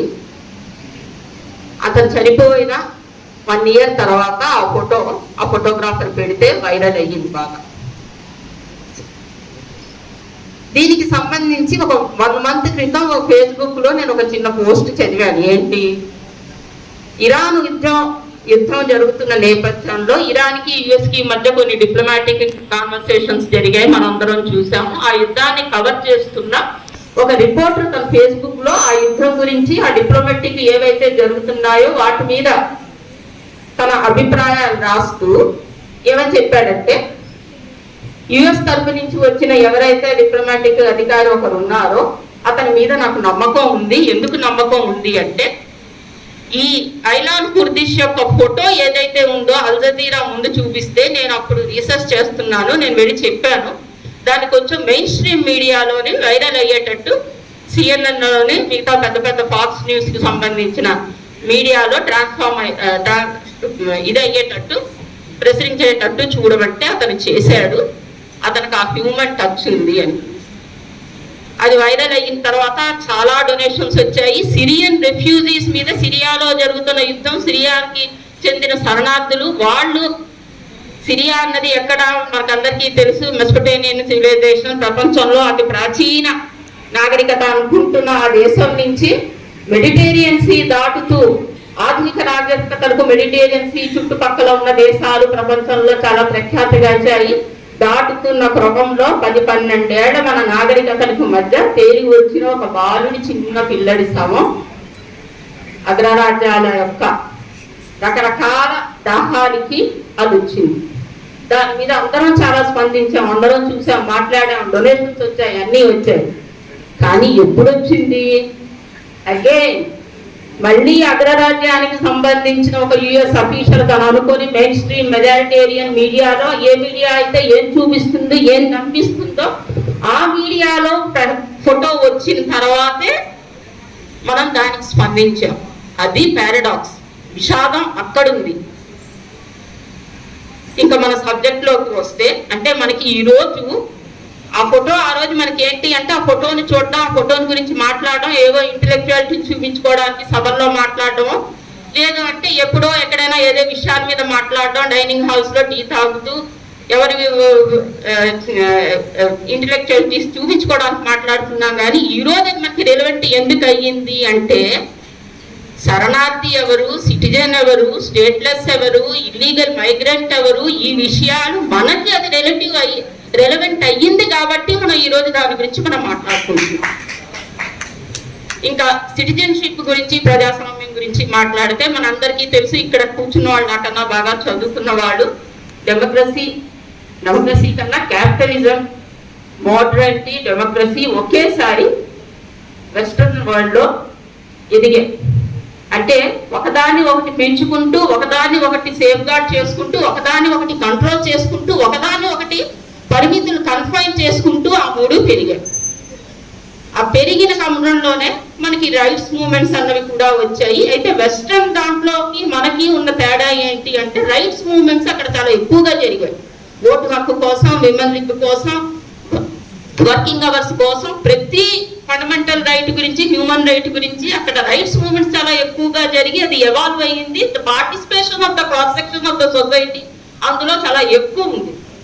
కానీ మన ఇండియన్ కాంటెక్స్ట్ లోకి వస్తే మనం మూమెంట్స్ అన్ని కూడా ఫ్రీడమ్ స్ట్రగుల్ ఏంటి జరిగాయి, మనకి యాంటీ కొలోనియల్ మూమెంట్స్ జరిగాయి, యాంటీ ఫ్యూడల్ మూమెంట్స్ మనకి జరిగాయి. రైట్స్ ఉద్యమాలు మనకి లేవు. 1947 మనకి ఇండిపెండెన్స్ వచ్చిన తర్వాత, కాన్స్టిట్యూషన్ 1950లో వచ్చిన తర్వాత మనకి ఆ రైట్ టు ఫ్రాంచైజ్ వచ్చింది, ఓటు హక్కు వచ్చింది. వాటి కోసం 18, 19 శతాబ్దాల నుంచి ఎన్నో ఇవి జరిగిన తర్వాత, పోరాటాలు జరిగిన తర్వాత, ఇందాక ముందు వక్త చెప్పినట్టు 19th and 20th సెంచరీలో మన అందరికీ ప్రపంచంలో చాలా దేశాలకు ఓటు హక్కు వచ్చింది, మహిళలకు ఓటు హక్కు వచ్చింది, మనకి కూడా ఓటు హక్కు వచ్చింది. మనకి ఏంటంటే the born and ceremony of my argument మనకి రైట్స్ మూవ్మెంట్ అన్నది ఎక్కువగా లేకపోవడం. ఎందుకంటే మన ఫ్రీడమ్ స్ట్రగుల్ కానీ, మన anti colonial, anti feudal movements లో కానీ ఇన్వాల్వ్మెంట్ ఆఫ్ ద పీపుల్ ఎవరు, మిడిల్ క్లాస్ ఏదైతే తన క్వశ్చన్స్ ని బయటికి కొంత యాజిటేట్ చేస్తుందో కొంత మిడిల్ క్లాస్ పాల్గొంది. ఈ ట్రేడ్ యూనియన్ మూవ్మెంట్స్ కొన్ని ఉన్నాయి, అక్కడక్కడ విమెన్ మూవ్మెంట్స్ ఉన్నాయి, కానీ majoritarian section of the Indian society rights movement లో పాల్గొనలేదు. మన భక్తి మూవ్మెంట్స్ లో, రిలీజియస్ మూవ్మెంట్ లో ఏదైతే ఒక ఫామ్ ఉంటుందో ఆ కన్స్ట్రక్టివ్ ఫామ్ తో పాల్గొనలేదు. మనకి రైట్స్ అన్నది, రైట్స్ యొక్క ఎక్సర్సైజ్ అన్నది మనకి కాన్స్టిట్యూషన్ ని మనం తెచ్చుకున్న తర్వాతే మనకి ఈ హక్కుల పోరాటాలు, హక్కులు సాధించుకోవడాలు, హక్కుల అమలు కోసం చేసే పోరాటాలు మనకి 1947 నుంచి మన భారతదేశం మొత్తం 79 ఏళ్ల స్వాతంత్ర భారతదేశ చరిత్రలో మనకి కనిపిస్తుంది. సిటిజన్షిప్ గురించి మనం ప్రత్యేకంగా మాట్లాడుకుంటూ వస్తే, సిటిజన్షిప్ అంటే ఈ కాన్సెప్ట్ మనకి గ్రీస్ కాన్సెప్ట్ నుంచి కనిపిస్తుంది. అప్పుడు ఏంటి అంటే కొంతమందికి సిటిజన్షిప్ ఉండేది. ఆ కొంతమంది ఏంటంటే ముఖ్యంగా డబ్బున్న వాళ్ళు, ల్యాండ్ లార్డ్స్ ఉండేవారు, తర్వాత పెద్ద పెద్ద వాణిజ్యాలు చేసిన వాళ్ళకి ఇచ్చారు, సామంతులు ఉండేవారు, రాజులు ఉండేవారు. ఆ తర్వాత రోమన్ ఎంపైర్ వచ్చినప్పటికీ సిటిజన్షిప్ అంటే వాటి సిటిజన్షిప్ లో వాళ్ళకు ఉన్న ప్రివిలేజెస్ ఏంటి అంటే వాళ్ళకి ఓటు హక్కు వేసే అధికారం ఉండేది, మిలిటరీ సర్వీసెస్ లో పాల్గొనేందుకు అధికారం ఉండేది. ఆ తర్వాత రోమన్ సామ్రాజ్యం వచ్చినప్పుడు, రోమన్ ఎంపైర్ లో ఇటలీలో, రోమ్ లో ఎవరు ఉండేవారో వాళ్ళకే సిటిజన్షిప్ ఉండేది. తర్వాత రోమ్ లో ఉన్న వాళ్ళకి సిటిజన్షిప్ ఉండేది. తర్వాత రోమన్ ఆక్రమించిన ప్రాంతాలు కూడా citizenship due to various reason పెరుగుతుంది. ఆ తర్వాత మన అందరికీ 20th సెంచరీ నుంచి సిటిజన్షిప్ వచ్చింది. ఇక్కడ ఒక ముఖ్యమైన విషయం మనం గుర్తుపెట్టుకోవాలి.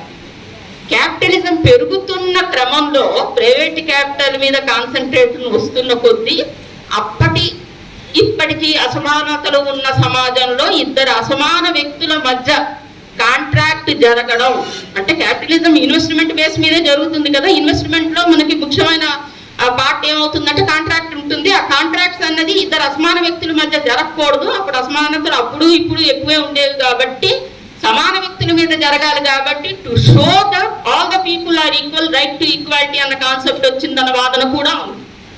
మనం వాటిని ఒప్పుకోం, కానీ అకాడమిక్స్ గా ఈ క్యాపిటలిజం పెరిగే క్రమంలో ఈ రైట్ టు ఈక్వాలిటీ అన్నది కూడా వచ్చింది.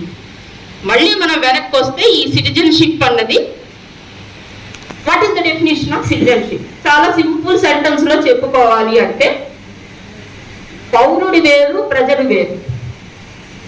మనం ఒక దేశంలో నివసించినంత మాత్రాన మనం పౌరులను అవ్వము. ఒక దేశంలో పుట్టినంత మాత్రాన పౌరులను అవ్వము. ఒక దేశంలో మనం పుడితే we are the nationals of that country. ఆ దేశంలో పుట్టాం, ఆ దేశం యొక్క జాతీయత మనకుంది, మన అస్తిత్వం అన్నది ఆ దేశంతో ముడిపడి ఉంది. కాబట్టి మనకి జాతీయత ఉంటుంది కానీ సిటిజన్షిప్ ఉండదు. ఇంటర్నేషనల్ కోర్ట్స్ ఆఫ్ జస్టిస్ లో, ఇంటర్నేషనల్ లాలో ఏం చేస్తారు అంటే నేషనాలిటీ, జాతీయత, సిటిజన్షిప్ రెండు ఒకటే అంటారు, రెండు సినోనిమ్స్, పర్యాయ పదాలు అంటారు. కానీ మన ఇండియన్ కాంటెక్స్ట్ లోకి వచ్చినప్పుడు జాతీయత వేరు, పౌరసత్వం వేరు. ఇండియాలో పుట్టినంత మాత్రాన నీకు పౌరసత్వం ఉండాలని రూల్ ఎక్కడా లేదు. కొన్ని ఎక్సెప్షనల్ కేసెస్ లో నీకు ఇండియన్ పౌరసత్వం ఉన్నంత మాత్రాన you might not be the Indian national. కాబట్టి దానికి చాలా టెక్నికల్, చాలా లీగల్ ఇంప్లిమెంట్స్ అందులో ఉన్నాయి, చాలా విషయాలు ఉన్నాయి. దాన్ని మనం పక్కన పెట్టేస్తే మామూలుగా పౌరసత్వం అంటే ఏంటి అంటే ఒక వ్యక్తి స్టేట్కి తన ఎలిజియన్స్ చూపించుకోవడం. నేను స్టేట్కి నా నిబద్ధతని, నేను స్టేట్ కంట్రోల్లో, కరెక్ట్ ప్రాంప్ట్ వాడు నాకు రావట్లేదు తెలుగులో, ఎలిజియన్స్ చూపించుకోవడం. నేను స్టేట్కి లోబడి ఉంటాను, రాజ్యానికి లోబడి ఉంటాను, ఆ రాజ్యానికి లోబడి ఉండడం వల్ల నేను ట్యాక్సులు పే చేస్తాను, నాకు కొన్ని రైట్స్ వస్తాయి, నాకు కొన్ని రెస్పాన్సిబిలిటీస్ ఉంటాయి. ఇన్ టర్న్ రాజ్యం ఆ పౌరుడికి ఏమని ఇస్తుంది అంటే నేను నిన్ను కాపాడుతాను. సో సిటిజన్షిప్ వల్ల ఏంటి అంటే we see the protection from the state. State మనల్ని కాపాడుతుంది. మరి మీరు అడగచ్చు, నేషనాలిటీ ఉంటే కాపాడుతుందా, కాపాడదా? జాతీయత, నేషనాలిటీ ఉంటే ఏంటంటే మనం బయటికి ఏ దేశంలో వెళ్ళినా అది మన ఉనికిని, మన అస్తిత్వాన్ని చూపిస్తుంది, మన జాతీయతను చూపిస్తుంది. We are from India.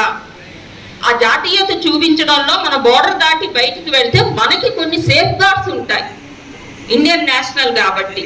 కానీ సిటిజన్షిప్ అన్నది ఉండదు.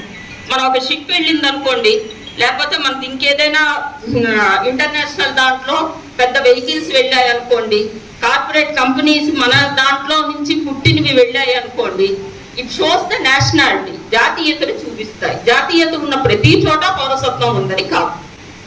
ఈ పదాలు నేను ఎందుకు చెప్తున్నాను అంటే కొంచెం బోరింగ్ గా ఉన్నా కూడా ఈ పదాల డెఫినేషన్ తెలియకపోతే ఈ రోజు మనం కొన్ని అబద్ధపు నెరటివ్స్ లో అక్రమ చొరబాటుదారులు, ఘుస్పేటే, ఇల్లీగల్ ఇమిగ్రెంట్స్ అన్న పదాలకి మనకి కాన్స్టిట్యూషనల్ మీనింగ్ తెలియకపోతే ఏదైతే ఒక అబద్ధపు నెరేటివ్ నడుస్తుందో, ఒక భయాన్ని సృష్టించారో ఆ భయాన్ని మనం అర్థం చేసుకోలేము, బద్దలు కొట్టుకోలేము. సిటిజన్షిప్ డెఫినిషన్ అది. డొమిసైల్ అంటే ఏంటి అంటే పర్మనెంట్ గా ఒక దేశంలో ఉండే అధికారాన్ని ప్రభుత్వం ఇస్తుంది. కొంతమంది ప్రముఖమైన వ్యక్తులకి సిటిజన్షిప్ ఇవ్వదు, కానీ ఏ దేశం వాళ్ళైనా ఉండడానికి డొమిసైల్ ఇస్తుంది. రెఫ్యూజీ అంటే ఏంటి అంటే నీకు ఒక సిటిజన్షిప్ ఉంటుంది, నువ్వు ఒక దేశానికి చెందిన వాడివి, ఓ దేశంలో పుట్టిన వాడివి, నువ్వు శరణార్థిగా. ఇందాక నేను చెప్పాను కదా ఆ సిరియన్ బాయ్ గురించి, తను ఎంతో మంది ఈరోజు పాలస్తీనాలో జరుగుతున్న యుద్ధాలైనా ప్రపంచంలో జరిగే ప్రతి యుద్ధాలు, వలస అన్నది ప్రపంచ చరిత్రకి కొత్త కాదు. రాజకీయ అధికారాలు, అధికార మార్పులు జరుగుతున్నప్పుడు విక్టిమైజ్ అయ్యేది ప్రజలే కాబట్టి ప్రజలు శరణార్థులుగా వేరే దేశానికి పోవడం, వలస పోవడం అన్నది రాజకీయంగా కొత్త కాదు, ఆర్థికంగా కూడా కొత్త కాదు. వలస అన్నది is the very crucial and undeniable part of a human life. దాన్ని మనం ఎవరు కాదనడానికి లేదు. కానీ దాన్ని డీల్ చేసే విధానంలో జరిగే రాజకీయం, దాన్ని డీల్ చేసే విధానంలో జరిగే అసమానతల గురించే ఈరోజు మనం మాట్లాడుకోవాలి. రెఫ్యూజీస్ అంటే ఏంటి అంటే మనకు ఒక సిటిజన్షిప్ ఉన్నా కూడా రకరకాల కారణాల వల్ల నీ దేశాన్ని నువ్వు వదిలి శరణార్థిగా నువ్వు వేరే దేశానికి వెళ్ళడం. ఆ రకరకాల కారణాలు ఏంటి అంటే నువ్వు ఉంటున్న దేశంలో నీ మీద జరుగుతున్న జాత్యహంకారం కానీ, నీ మతం మీద జరుగుతున్నది కానీ, నీ జాతి మీద జరుగుతున్నది కానీ, వేరే వేరే టెక్నికల్ రీజన్స్ వల్ల జరిగింది కానీ, మనం రోహింగ్యాస్ చూస్తాం, వాళ్ళని రెఫ్యూజీస్ అంటాము. పాలస్తీనా నుంచి ప్రతి చోట వెళ్ళిన వాడు ప్రపంచంలో, అది యుఏఈలో వెళ్ళిపోయిన వాడు కానీ, ఈజిప్ట్లో వెళ్ళిన వాడు కానీ, లెబనాన్లో వెళ్ళిన వాడు కానీ, ఎక్కడ వెళ్ళి స్థిరపడినా కూడా వాళ్ళు they still deemed as the citizens of Palestine. వాళ్ళకి పాలస్తీనా సిటిజన్షిప్ స్టేటస్ ఉంటుంది. కొన్ని చోట్ల రెఫ్యూజీగా ఉంటారు, కొన్ని చోట్ల ఉండరు. అది రెఫ్యూజీ అన్నది. రెసిడెన్సీ అంటే ఏంటి అంటే మన పిల్లలందరూ చదువుకోవడానికి అమెరికాలకి గట్రా వెళ్తూ ఉంటారు చూడండి. కొంతమందికి పర్మనెంట్ రెసిడెన్సీ యూకేకి, కెనడాకి వస్తుంది, కొందరికి ఓన్లీ పనిచేసే వర్క్ పర్మిట్ వస్తుంది. నివాసానికి అనుమతించడం. పర్మనెంట్ రెసిడెన్సీ అంటే పర్మనెంట్ గా ఉండడానికి ప్రతి దేశానికి కొన్ని కండిషన్స్ ఉంటాయి. ఆ కండిషన్స్ ని మీరు ఒప్పుకుంటే ఉండడానికి మీకు ఇచ్చే ఆ ప్రభుత్వం ఇచ్చే పర్మిషన్. పర్మనెంట్ రెసిడెన్సీ ఉన్నంత మాత్రాన ఆ దేశంలో నువ్వు సిటిజన్ కాదు, నీకు ఓటు వేసే హక్కు ఉండదు. ఇది రెసిడెన్సీ పిఆర్కి సంబంధించి. అయితే ఇప్పుడు ఈ సిటిజన్షిప్ వల్ల what are the dimensions of the citizenship? నీకు రైట్స్ ఉన్నాయి, నీకు రెస్పాన్సిబిలిటీస్ ఉన్నాయి. రైట్స్ లో మనం మోటాగా చెప్పుకునేది ఏంటి అంటే రైట్ టు ఓటు ఉంది. ఓటు హక్కు వేసే when you are a citizen of a country నీకు ఓటు హక్కు వేసే అధికారం నీకు రాజ్యాంగం నీకు ఇస్తుంది. అంతేనా? నీకు ఫండమెంటల్ రైట్స్ ఎక్సర్సైజ్ చేసుకునే అధికారం ఇస్తుంది. సిటిజన్షిప్ కి కొన్ని డైమెన్షన్స్ ఉంటాయి. ఈ రోజు సిఏఏ వచ్చింది, సిటిజన్షిప్ యాక్ట్ వచ్చింది, ఏదో ముస్లింల మీద జరిగిపోతుంది, ముస్లింలు పర్సిక్యూషన్ జరుగుతుంది. Those are all true things. అవి జరుగుతాయి. మనం చేసే ప్రిడిక్షన్స్ కూడా జరుగుతాయి, ఎందుకంటే హిస్టరీ అలాంటి వాటిని చాలా చూపించింది. కానీ ఒక్కటి గుర్తుపెట్టుకోండి, సిటిజన్షిప్ అన్నది మీరు డెమోక్రసీతో మీరు కంపేర్ చేసుకుంటే దానికి ఉన్న కోణాల గురించి మనం ఆలోచిస్తే, are we really exercising and enjoying our citizenship? సిటిజన్షిప్ని irrespective of the caste and religion, Muslims కాకుండా మెజారిటేరియన్ హిందూస్ మనం అనుభవిస్తున్నావా? అది మనం ఆలోచించటం లేదు. మనం ఆలోచించం కాబట్టి అన్ని అసమానతలు, అన్ని అట్రాసిటీస్ మధ్య మనం జీవిస్తున్నాం. ఏమిటి డైమెన్షన్స్? పొలిటికల్ డైమెన్షన్ ఉంటుంది, సోషల్ డైమెన్షన్ ఉంటుంది, ఎకనామిక్ డైమెన్షన్ ఉంటుంది, కల్చరల్ డైమెన్షన్ ఉంటుంది. పొలిటికల్ డైమెన్షన్, పొలిటికల్ కోణం ఏమిటి? సిటిజన్షిప్ కి నీకు పొలిటికల్, ఈ సిటిజన్షిప్ ఈ రైట్స్ అన్ని దేనికి? మనం ఒక డెమోక్రటిక్ సిటిజన్షిప్ ని మనం అనుభవించడానికి, ఇవన్నీ ప్రజాస్వామికమైన నాగరికతని, పౌరసత్వాన్ని మనం అనుభవించడానికి మనకి సిటిజన్షిప్ అన్నది, ఆ సిటిజన్షిప్ కి సంబంధించిన డైమెన్షన్స్ అన్నవి మనకు అవసరం అవుతాయి. ఫస్ట్ పొలిటికల్ డైమెన్షన్ ఏంటి అంటే, నువ్వు సిటిజన్ అయినంత మాత్రాన నీకు ఒక కార్డు వచ్చో రాకపోయినా చెప్పేస్తే అయిపోదు. మనం ఒక పెద్ద అపోహలో ఏముంటాము అంటే, మార్కెట్ ఎకానమీ, క్యాపిటలిజం సృష్టించిన ఏవైతే facilities and easy standard of living of the society ఉందో దాన్ని చూసుకొని మన పౌరసత్వాన్ని మనం బాగా అనుభవిస్తున్నాం అనుకుంటున్నాం. Those are all the facilities, those are all not the rights. మన కాన్సెప్ట్ లో సెక్యులర్ కాబట్టి మన కాన్స్టిట్యూషన్ ఆర్టికల్ 25 to 30 వరకు ఏం చేస్తుంది అంటే, ప్రతి వ్యక్తికి you may follow A religion, you may not follow A religion. ఈ బిలీఫ్ ఏదైనా అమోఘమైన చరిత్రలో రకరకాల బిలీఫ్స్ ఉన్నాయి. నాస్తికవాదం కాదు, రకరకాల అద్వైతవాదాలు కానీ, దైవత్వానికి సంబంధించిన వాదాలు కానీ, రకరకాల వాదాలు ఉన్నాయి. Conglomeration of several beliefs and cultures and diversities అని మనం అనుకున్నప్పుడు, పెటెంటీ అన్నది లేకపోతే, అవతల వాడి నీటిని నువ్వు ఇద్దరు ఇవ్వకపోతే, రెస్పెక్ట్ చేయకపోతే, కన్సిడర్ చేయకపోతే, సాలిడారిటీ పోతే, ఆ సివిల్ కాన్సెప్ట్ ఎలా మర్డర్ చేయబడుతుందో మన ఇండియన్ డెమోక్రసీ ఫ్రీడమ్ మూవ్మెంట్ తర్వాత ఈ రోజు వరకు చూసుకుంటే అర్థమవుతుంది. అంత ఆ కాన్సెప్ట్ నుంచి SR 1 లో కూడా స్టేట్